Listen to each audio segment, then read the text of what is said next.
The Sports Ball Stuff podcast is brought to you by The Goddamn Sauce. Go to thegdsauce.com for details to order all the sauces to replace your ordinary condiments.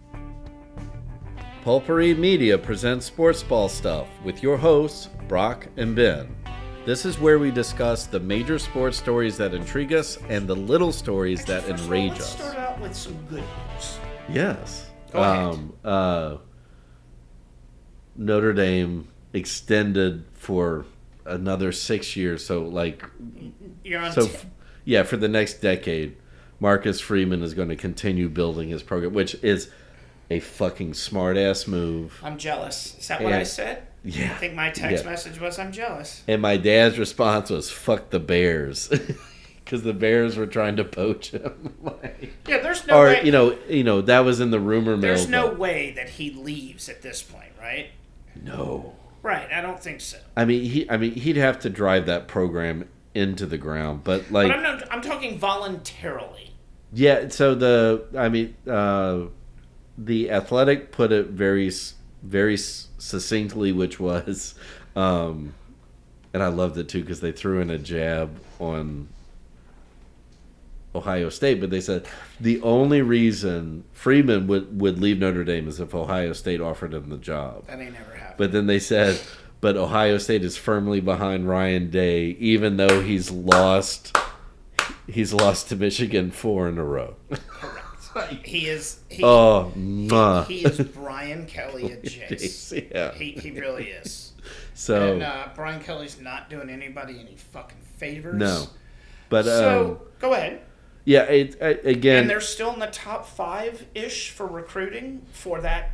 Yeah, day after that was announced, we've already poached a couple of recruits, top or 5-star recruits from other programs. So it's, a lot of people think of Notre Dame has always, it's like Notre Dame from the 80s or let's say Lou Holtz Notre Dame has continued on.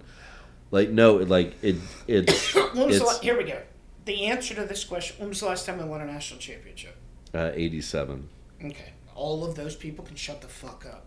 Well, in that, they were under Lou Holtz, they were always contenders. Correct. They were a perennial contender. Yeah, but once you got into a point system, and then in the playoffs, they've kind of failed to meet expectations. But they're there consistently. Yeah, they're always consistently ranked. Under Freeman, yes. They've had LSU's consistently ranked. There's been maybe a half a dozen times since. But you're going Jerry DiNardo. We haven't been. That's ranked. true. Yeah, I remember those years too. Fuck you. God, I only remember that because I think DiNardo got fired by LSU and then Vandy hired him. I think he's a Midwest guy too. Yeah.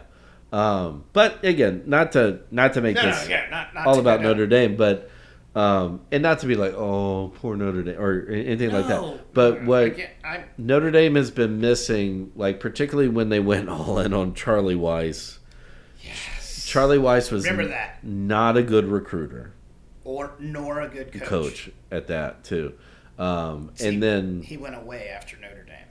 And that was Brian Kelly was a good recruiter, but he could never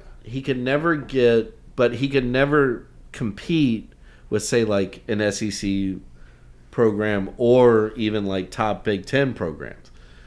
That's exactly what I was going to say, or the Big Ten above him. Yep. But that's where Marcus Freeman is different because of who he is. Yep.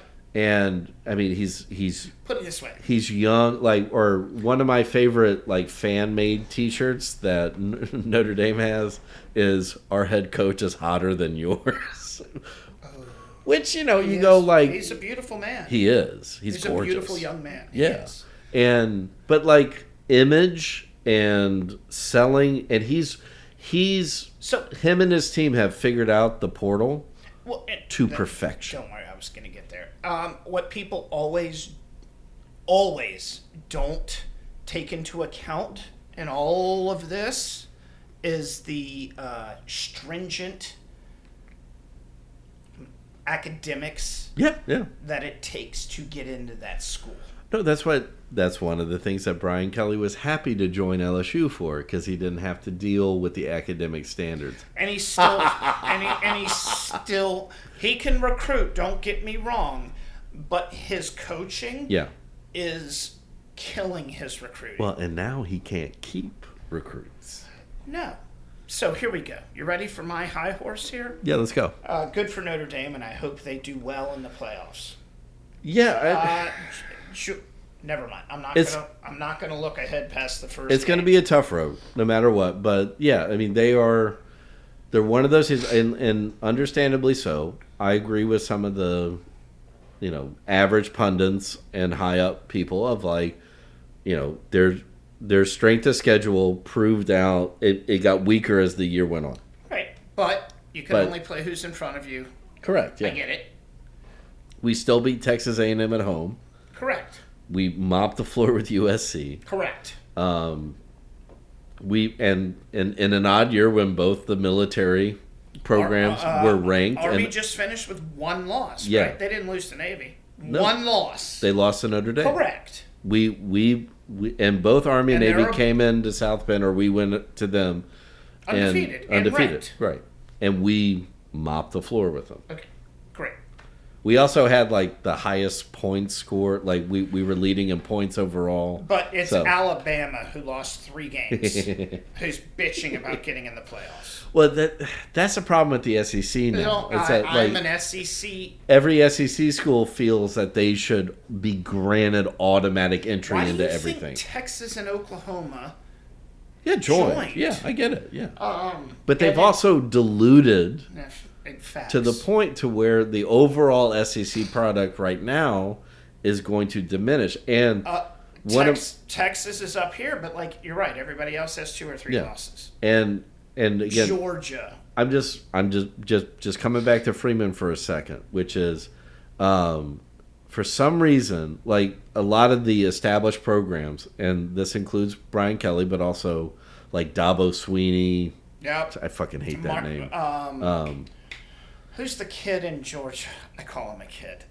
Kirby Smart. Thank you. God damn. But even Ryan Day and at The Ohio State. He's been there 4 years? Yeah. And he lost every time. But these dudes are so fucking stubborn. They're we're not going to deal with the portal at all. Whereas Marcus Freeman's going, while I'm waiting on these guys to get good, I'm going to bring in these people. And guess what?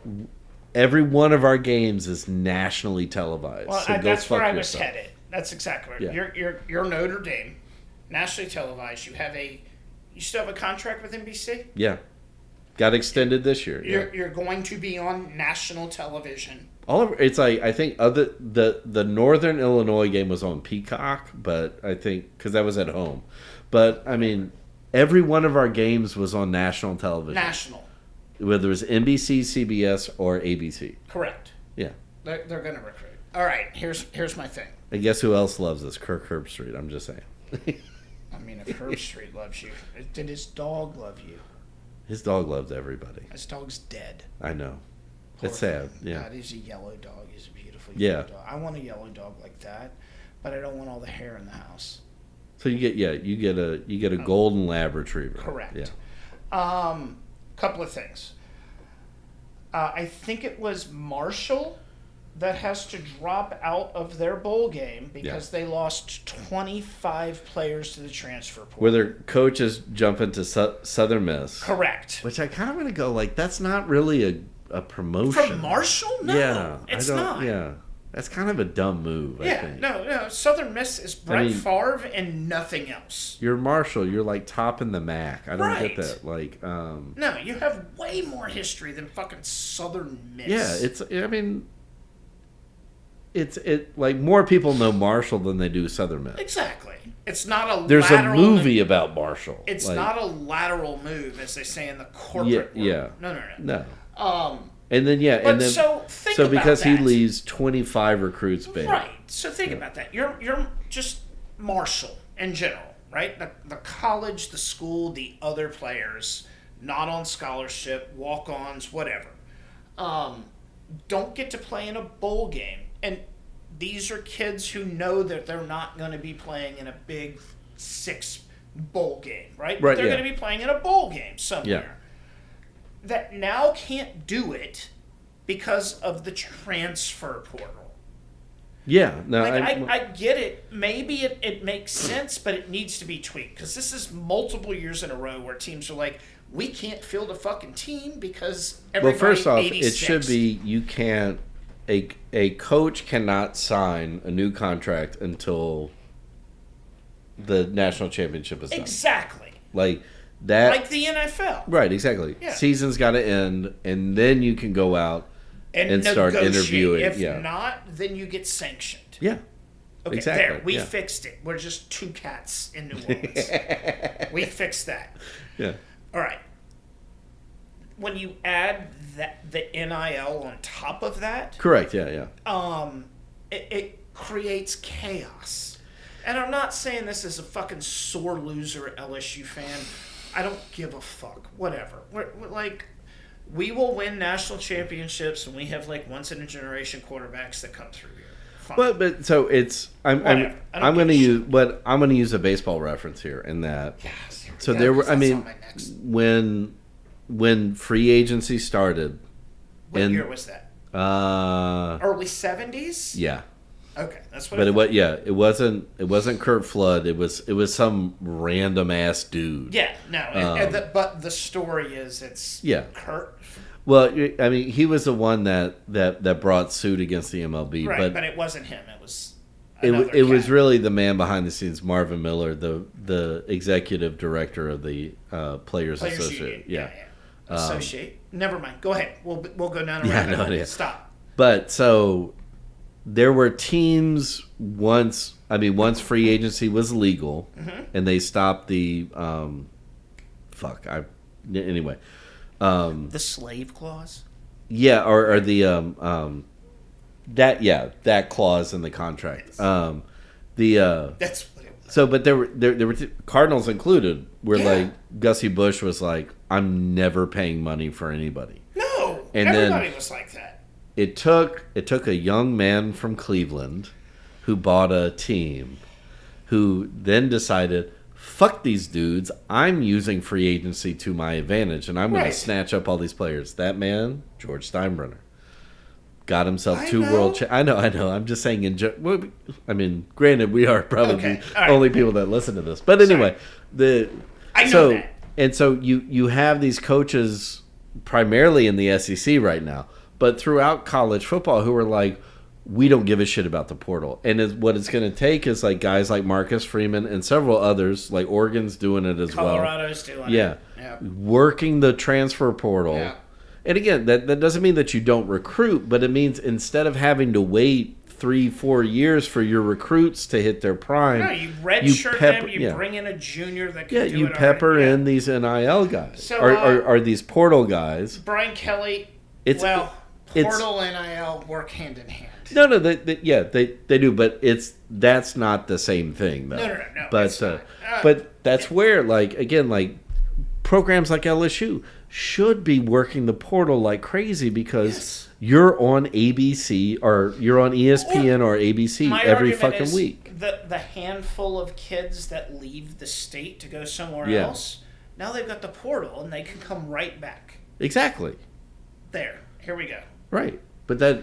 It also gives programs who don't normally recruit in those areas the chance to snatch up these dudes. I still don't like it.